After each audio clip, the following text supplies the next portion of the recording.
మనం యా రాయ్ రాయపట్ అన్న గారు గుడ్ మార్నింగ్ అండి. సో టెక్నికల్ ఇష్యూ వస్తుంది వరుసగా. సో ఏంటి ఎలా చూడొచ్చు అంటారు? పవన్ కళ్యాణ్ గారు నిన్న చేసినటువంటి వ్యాఖ్యలు, చంద్రబాబు గారు చేసినటువంటి వ్యాఖ్యలు, P4 విధానం, జీరో పావర్టీ, మార్గదర్శి, బంగారు కుటుంబం, అలాగే గేమ్ చేంజర్. సో అప్పుల్లో కూరుకుపోతున్నటువంటి రాష్ట్రం అభివృద్ధి తీసుకువెళ్ళాలంటే ఇలాంటి కార్యక్రమాలు చేయాలి. విజన్ 2047లో భాగంగా ఇవన్నీ కూడా గేమ్ చేంజర్గా మారబోతున్నాయి. పేదరికం లేని స్థిరమైన ఆర్థిక వ్యవస్థను తయారు చేయబోతున్నాం అనేటటువంటి ఒక అంశం. సో మొత్తానికి నిన్న మాట్లాడిన మాటలు చూస్తుంటే శ్రీమంతుడు సినిమాలో ఉన్నటువంటి అనేక అంశాలు, అనేక సీన్లు కూడా గుర్తుకొచ్చినటువంటి పరిస్థితి. సో ఆ సినిమాలో సక్సెస్ అయినట్టు ఆంధ్రప్రదేశ్లో ప్రభుత్వం సక్సెస్ అయ్యేటువంటి అవకాశం ఉన్నాయి పథకంలో.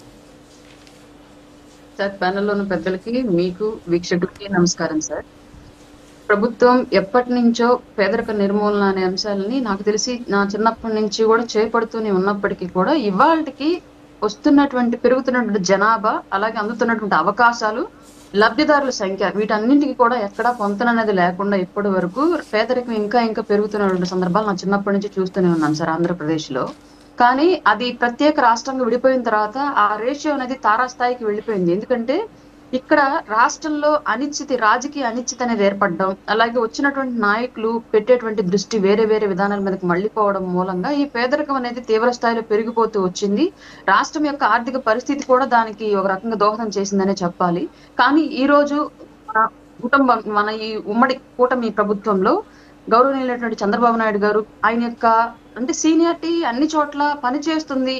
ఏదో సందర్భంలో ఎలాంటి ఆపదలు అయినా సరే గట్టింకించడానికి, అది ఏ రంగం అయినా సరే సీనియారిటీ ఉపయోగపడుతుంది అని చెప్పుకోవడానికి ఇది ఒక ఉదాహరణ సార్. క్లియర్ గా ఈ పబ్లిక్ ప్రైవేట్ పీపుల్ పార్ట్నర్షిప్ అనేది క్లియర్ గా ఎవరైతే ఆంధ్రప్రదేశ్ లో గతంలో ఈ రాష్ట్రంలో పుట్టి, ఈ రాష్ట్రంలో పెరిగి, ఈ రాష్ట్రంలోనే అభివృద్ధి చెంది, ఇక్కడ సరైనటువంటి సౌకర్యాలు లేక, సరైనటువంటి మ్యాన్ పవర్ అందుబాటులో లేక ఇతర రాష్ట్రాల్లో లేదంటే ఇతర దేశాల్లో వెళ్ళేసి అక్కడ పెట్టుబడులు పెట్టి అక్కడ వ్యాపారవేత్తలుగా ఎదుగుతూ అక్కడ వాళ్ళ ప్రొడక్టివిటీ ద్వారా వచ్చేటువంటి ఇన్కమ్ జనరేషన్ లో ట్యాక్స్ అనేది ఆ ప్రభుత్వాలకి, ఆ రాష్ట్రాలకి కడుతూ ఉన్నటువంటి సిచ్యువేషన్ మనం చూసాము.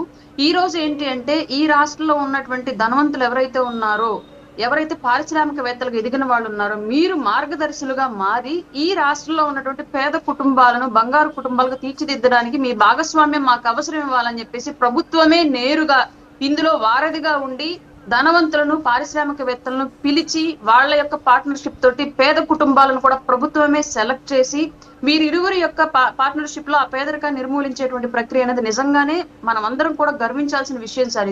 ఇది కనుక 100% సక్సెస్ఫుల్ గా రాష్ట్రంలో ఇంప్లిమెంట్ చేయగలిగితే దీంట్లో ఎదురయ్యేటువంటి చిన్న చితక అవినీతి లేదంటే ఇంకేదైనా వేరే మార్గాల్లో కనుక పారద్రోలగలిగితే 100% ఇది పూర్ పీపుల్ ని మిడిల్ క్లాస్ అండ్ రిచ్ వైపుగా తిప్పే విధంగానే 100% ఉండిద్దని చెప్పుకోవడంలో ఎలాంటి సందేహం లేదు సార్. బట్ దీంట్లో ఎదురయ్యేటువంటి ఆటంకాలు ఏవైతే ఉంటాయో వాటిని ఓవర్కమ్ చేయడంలో ప్రభుత్వం 100% సక్సెస్ఫుల్ గా పనిచేయగలిగితే ఇది సక్సెస్ అయిద్దని చెప్పడంలో అయితే మాత్రం నేనైతే హ్యాపీగా ఫీల్ అవుతున్నాను సార్ ఈ విషయానికి. ఎందుకంటే ఎప్పుడు ఆ తారతమ్యం అనేది తారాస్థాయిలో పెరిగిపోతుంది. పేదవాడు పేదవాడుగానే ఉండిపోతున్నాడు, పెద్దవాళ్ళుగానే వెళ్ళిపోతున్నారు. ఈ గ్యాప్ అనేది ఫస్ట్ లో 1 మెట్టు 2 మెట్లుగా ఉన్నది, వాళ్ళు 10 మెట్లు 1 మెట్టు అన్న కాన్సెప్ట్ లోకి వెళ్ళిపోయింది సార్.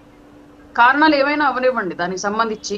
బట్ ఈ గ్యాప్ అనేది పూర్తిగా ప్రభుత్వం చేతుల్లో, ప్రభుత్వం ఉండి తగ్గించడానికి ఆస్కారం కల్పించే విధంగా ఈ P4 అనే ప్రోగ్రామ్ అనేది ఇంప్లిమెంట్ చేయడం జరిగింది. రానున్న రోజుల్లో దీని యొక్క రిజల్ట్ మనం చూసి 100% సక్సెస్ఫుల్ గా జరుగుతోంది అంటే దీన్ని ఇంకా మిగతా రాష్ట్రాలు కూడా ఇంప్లిమెంట్ చేసే సిచ్యువేషన్ అయితే వచ్చింది సార్. ఆంధ్రప్రదేశ్ ఈ విషయంలో మిగతా రాష్ట్రాలకు కూడా ఒక ఐకాన్ గా మిగిలేటువంటి అవకాశం సార్ ఇది. ఓకే. ఇప్పుడు ఇక్కడ ఒకటి రాయపాటన్న గారు నిన్న చంద్రబాబు, పవన్ కళ్యాణ్ గారు మాట్లాడుతూ కొన్ని అంశాలు చెప్పారు.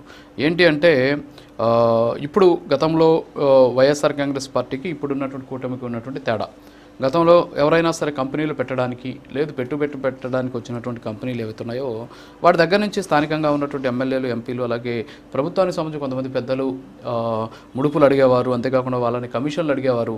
సో ఈరోజు ఆ కమిషన్లని మేము ప్రజలకి అందిస్తామని చెప్పేసి చాలా నిర్ద్వంద్వంగా ఆయన చెప్పినటువంటి పరిస్థితి. సో ఎలా చూడొచ్చు అంటారు దీన్ని? మీకు ఆల్రెడీ మళ్ళీ నంబర్ ఆఫ్ టైమ్స్ డిస్కషన్ చేసుకున్నాం సార్. మళ్ళీ ఇప్పుడు ప్రస్తావన వచ్చింది కాబట్టి మాట్లాడుతాము. ఆంధ్రప్రదేశ్ నుంచి అమరాన్ బ్యాటరీస్ ఎందుకు వెళ్ళిందో మీకు తెలుసు. ఆంధ్రప్రదేశ్ నుంచి కియా ఎలక్ట్రానిక్ కార్లు, అలాగే స్పేర్ పార్ట్స్ పరిశ్రమ ఎందుకు వెళ్ళిందో మీకు తెలుసు, జాకీ పరిశ్రమ ఎందుకు వెళ్ళిందో తెలుసు. ఇలా రాష్ట్రంలో పెట్టుబడులు పెట్టడానికి అంతకుముందు ప్రభుత్వం టీడీపీతో ఒప్పందం కుదుర్చుకొని ఆ తర్వాత వైసీపీ ప్రభుత్వం వచ్చిన తర్వాత వాళ్ళందరూ ఎందుకు వెళ్ళారు అన్నది మనందరికీ తెలిసిన విషయమే. వెళ్ళినటువంటి పారిశ్రామికవేత్తలు బాహాటంగానే ఆ విషయాన్ని చెప్పారు కాబట్టి ఇప్పుడు కొత్తగా మనం మళ్ళీ వైసీపీ మీద దాని గురించి డిస్కషన్ చేయాల్సిన అవసరం కూడా లేదు. ఎందుకంటే పెట్టేటువంటి పెట్టుబడుల మీద వచ్చేటువంటి ఆదాయంలో సగం % ప్రభుత్వం అడుగుతుంది. అంటే ప్రభుత్వం కూడా కాదు, అక్కడ నాయకులు క్లియర్ గా ఆ టైంలో వైసీపీలో ఉన్నటువంటి నాయకులు అడుగుతున్నారు కాబట్టి ఇది మాకు లాభసాటిగా అనిపించదు, అందుకని ఈ రాష్ట్రం నుంచి మా పరిశ్రమను మేము ఉపసంహరించుకుంటున్నాం అని చెప్పేసి అప్పుడు ఉన్నటువంటి ఆ పారిశ్రామికవేత్తలు ఓపెన్ గానే చెప్పినటువంటి విషయం మనం చూసాం సార్. ఇంకొకటి ఏంటంటే ఇక్కడ ఇందులో మా పార్టీలో ఉన్నటువంటి ఒక ఎమ్మెల్యే గారికి అనుభవం ఎదురైంది. లోకం మాధవి గారు, నెల్లిమర్ల నియోజకవర్గం మీకు తెలుసు. ఆవిడ అమెరికా నుంచి నేను తీసుకొస్తానండి ఐటీ సెక్టర్ సంబంధించిన పీపుల్స్ ని, మీరు ల్యాండ్ గా నేను ఇస్తానండి, మీరు అనుమతులు ఇవ్వండి చాలు అని చెప్పేసి వెళ్ళి అప్పుడున్నటువంటి గుడివాడ అమర్నాథ్ గారిని అడిగితే, కంపెనీ నువ్వు పెడతావు, ల్యాండ్ నీది ఇస్తావు, వాళ్ళెవరు ఉద్యోగాలు పొందుతారు, నాకేంటి అని అడిగాడండి. అది ఆవిడ డైరెక్ట్ గా నాతో షేర్ చేసిన సిచ్యువేషన్. నాకేంటి అని అడిగాడు, నాకు ఇంకేం మాట్లాడాలి అర్థం కాలేదు. ప్రభుత్వానికి పేరు వచ్చేలాగా ఇంతమందికి ఉపాధి కల్పన చేసేలాగా ఒక ప్రాజెక్ట్ డిజైన్ చేసుకొని దానికి సంబంధించినటువంటి ల్యాండ్ ను కూడా నేనే ఇస్తానండి అని చెప్పేసి వెళ్ళి అడిగితే, ఐటీ శాఖ మినిస్టర్ గా ఉన్నటువంటి గుడివాడ అమర్నాథ్ గారు మాట్లాడినటువంటి మాట ఇది అని చెప్పేసి నేరుగా మాతో షేర్ చేసిన సిచ్యువేషన్ అండి. అట్లాగే ఎంతమంది మినిస్టర్లు, ఎంతమంది నాయకులు వైసీపీ టైంలో అలా వ్యవహరించారో మనందరికీ తెలుసు. ఉద్యోగ అవకాశాల కల్పన కన్నా కూడా వాళ్ళకి ఆదాయ కల్పన మార్గాన్ని మాత్రం ఎంచుకున్నారు తప్ప సామాన్యులకి, నిరుద్యోగులకి ఉద్యోగాలు కల్పించాలి, పేదవాడిని రోజు చేతులు బట్టి పథకాల కోసం అడుక్కునే వాళ్ళలాగా ఉంచాలి అనుకున్నారే తప్ప వాళ్ళ శాశ్వత పరిష్కారాన్ని చూపాలని చెప్పేసి గత ప్రభుత్వం అనుకోలేదు. అందుకే సంక్షేమం అనే ముసుగులో అభివృద్ధి అనేది పూర్తిగా గాలికి వదిలేశారు. సంక్షేమ పథకాల పేరుతోనే ఓట్లు వస్తాయి మాకు, ఆ సంక్షేమ పథకాల ద్వారానే ప్రజలేదో బతికిపోతారన్న కాన్సెప్ట్ లో ఆ ప్రభుత్వం వెళ్ళింది కాబట్టి ప్రజలు ఆ ప్రభుత్వం యొక్క పనితీరుని విశ్వసించలేదు కాబట్టి ఇవాళ ఈ రిజల్ట్ ఇచ్చారు సార్.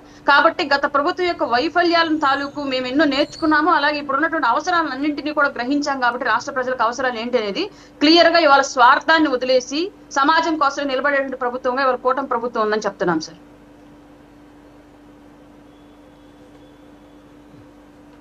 Yeah okay.